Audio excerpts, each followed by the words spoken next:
छात्रों नमस्कार। बीए तृतीय वर्ष के अंतर्गत रामायण के सुंदरकांड के अंतर्गत पंचदश सर्ग में जो है हमारे कोर्स में, तो उसके अंतर्गत आज हम 33वां और 34वां श्लोक पढ़ेंगे। इनकी पदच्छेद है, शब्दार्थ है, अनुवाद है, व्याख्या है, ये मैं इनको बताऊंगा। तो पहले 33वां श्लोक देखिएगा। यह श्लोक है, ताम स्मृतिमिव संदिग्धाम रिद्धिम निपतितामिव विहतामिव च श्रद्धामाशां प्रतिहतामिव। अब इसका पदच्छेद इस प्रकार है, ताम स्मृतिम इव संदिग्धाम रिद्धिम निपतिताम इव विहताम इव च श्रद्धाम आशां प्रतिहताम इव। 34वां श्लोक है, इन दोनों को साथ लेके चलेंगे, इन दोनों श्लोकों को। इस श्लोक के ये श्लोक है, सोपसर्गाम यथा सिद्धिम बुद्धिम सकलुषामिव अभूतेनापवादेन कीर्तिम निपतितामिव। इसका पदच्छेद है, स उपसर्गा यथा सिद्धिम बुद्धिम सकलुषामिव अभूतेन अपवादेन कीर्तिम निपतितामिव। अब इन जो दोनों श्लोक हैं, इन श्लोकों में जो शब्द आए हैं, इन शब्दों का अर्थ देखिएगा। एक एक के जो शब्द है उसका अर्थ बताने जा रहा हूँ मैं। ताम, उन सीता जी को हनुमान जी ने देखा। ताम मतलब उन सीता जी को।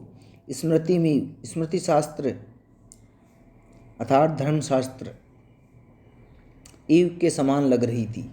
ये उपमावाचक शब्द है यहाँ पे। संदिग्धाम संशयुक्त अथवा अस्पष्ट अर्थ वाली, रिद्धिम ऐश्वर्य से पूर्ण रिद्धि, निपतिताम धरती पर निश्चित रूप से गिरी हुई के इव समान लग रही थी। ये इव यहाँ भी उपमावाचक के शब्द है। विहताम विशेष रूप से टूटी हुई अथवा नष्ट हुई इव की तरह लग रही थी। ये उपमावाचक शब्द है। श्रद्धा, श्रद्धा या विश्वास, भावना, आशा, मानसी आशा के प्रतिहताम संपूर्ण रूप से भग्न हुई इव के समान ही थी। ये यहाँ भी तुलना की गई है, इसलिए इस श्लोक के अंतर्गत उपमा अलंकार है। स उपसर्गाम अनेक संकटों से युक्त, यथा जिस प्रकार से सिद्धिम सफलता दिखती है उसी प्रकार से वह भी दिख रही थी। बुद्धिम सर्वव्यवहार की हेतु रूप बुद्धि के सकलुषाम गंदे विचारों से युक्त, कलुषाम यानी कालुष्यता से युक्त इव के समान लग रही थी। अभूतेन वास्तव में जिसका कोई अस्तित्व ही नहीं है, सर्वथा असत्य, अपवादेन सामाजिक कलंक अथवा निंदा से, कीर्तिम कीर्ति के, निपतिताम निश्चित रूप से पतित अथवा भ्रष्ट हुई इव समान ही जान पड़ रही थी। ये इस प्रकार इस श्लोक में एक एक शब्द का ये अर्थ हुआ। अब इनका अनुवाद है, जो अन्वय के अनुसार, कर्ता कर्म क्रिया के अनुसार इनका अनुवाद देखिएगा। श्री हनुमान जी ने उन सीता जी को वहाँ पर अशोक की जो वाटिका है, अशोक वाटिका में बैठी हुई देखा। जो संदेहों से भरे हुए अस्पष्ट अर्थ वाली स्मृति अर्थात धर्मशास्त्र के समान लग रही थी,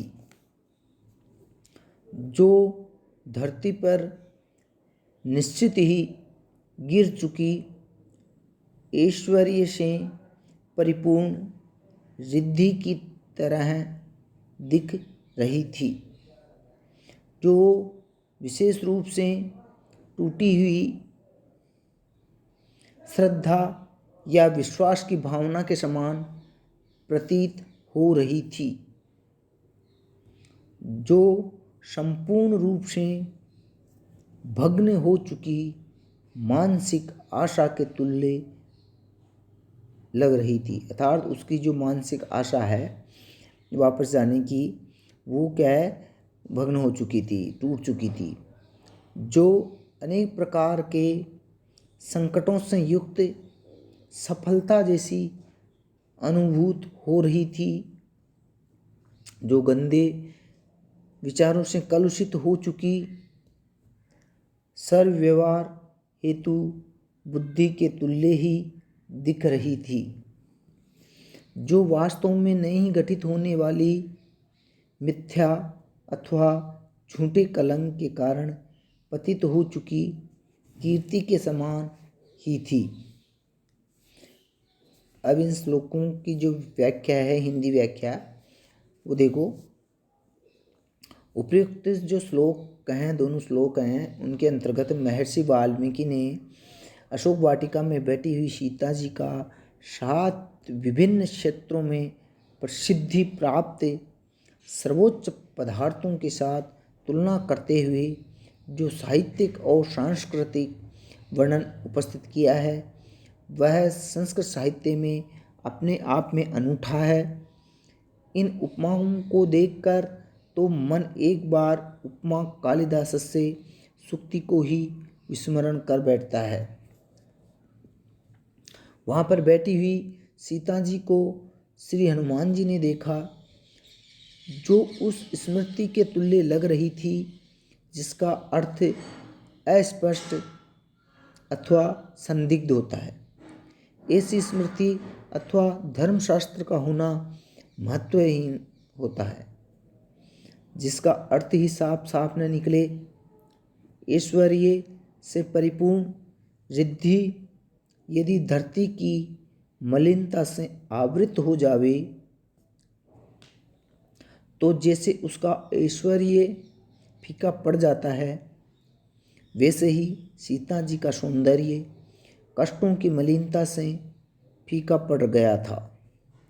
किसी व्यक्ति या स्थान के प्रति विद्यमान श्रद्धा जिस प्रकार से आदर्श के टूटने पर नष्ट हो जाती है, उसी प्रकार से श्री राम से पुनर्मिलन की जो सीता जी की आशा है, वो भी प्राय टूट चुकी थी।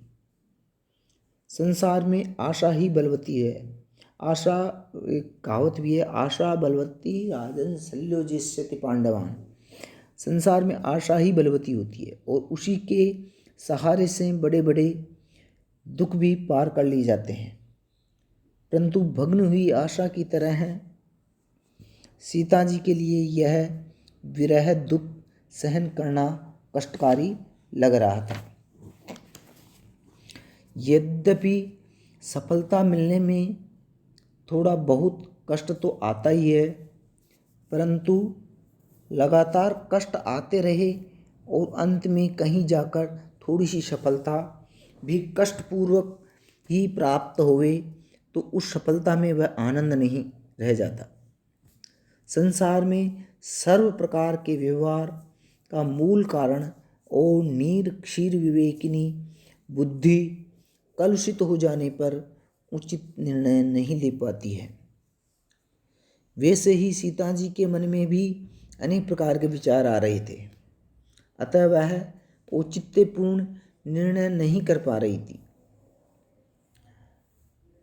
जैसे बिना किसी वास्तविक कारण के किसी की निंदा फैले और उसकी कीर्ति को दाग लगे तो अधिक दुख होता है, उसी प्रकार से सीता जी का कोई दोष नहीं होते हुए भी उन्हें यह अपकीर्ति सहन करनी पड़ रही थी।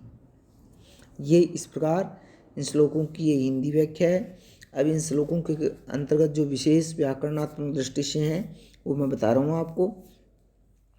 स्मरणे धातु से स्त्रियाम कृतिन सूत्र से तिन प्रत्यय होने पर स्मृति शब्द बना है। संदिग्ध शब्द कैसे बना है? सम उपसर्ग पूर्वक दिग से कतः प्रत्यय होने पर संदिग्ध शब्द बना है, जिसका अर्थ है जिसमें संदेह या संशय विद्यमान रहे, निश्चित भाव न रहे। निपतिताम में क्या है? नि उपसर्ग है, पत पतने धातु है, कतः प्रत्यय है और स्त्रीलिंग की विवक्षा में टाप करने के बाद में द्वितीय विभक्ति के एक वचन का रूप है। इसी प्रकार विहताम, वि उपसर्ग, हन हनने धातु और कतः प्रत्यय से परे टाप टाप का अनुबंध लोप वगैरह करके स्त्रीलिंग में कर्म कारक में विहताम पद बना है। प्रतिहताम पद में भी पूर्ववत धातु व प्रत्यय विद्यमान है, केवल उपसर्ग का अंतर है।